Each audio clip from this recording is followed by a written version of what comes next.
J'ai toujours su très bien m'occuper des enfants. Donc, un soir, quand on m'a appelé pour faire du babysitting avec une belle somme d'argent en échange, j'étais plus qu'heureux d'accepter.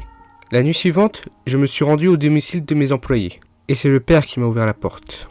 J'ai fait la connaissance avec l'enfant que je devais garder, et il était assez adorable. Les parents m'ont donné quelques instructions avant de partir. J'ai fait à manger aux petits, les bordé, et je suis ensuite descendu en bas regarder la télé.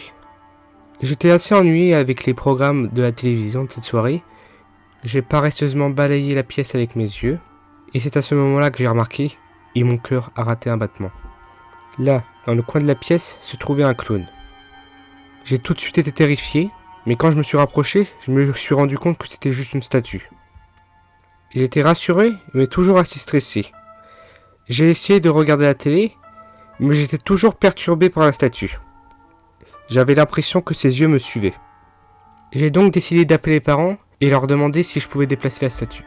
Quand ça a décroché, c'était le père qui avait répondu. Il m'a demandé s'il y avait un problème avec son fils. J'ai dit qu'il n'y avait pas de problème avec son fils, et me suis excusé de l'avoir appelé. Et je lui ai dit que je l'avais appelé car je voulais savoir si je pouvais déplacer la statue de clown qui était dans le salon, car elle me perturbait un peu. Il y a eu un silence, puis il m'a demandé de quoi je parlais parce qu'il n'avait pas de statue de clown chez eux. Je me suis tout de suite retourné, seulement pour voir que la statue n'était plus là. En entendant mes respirations paniquées, le père m'a tout de suite dit de prendre son fils et de partir de la maison et qu'ils allaient appeler la police.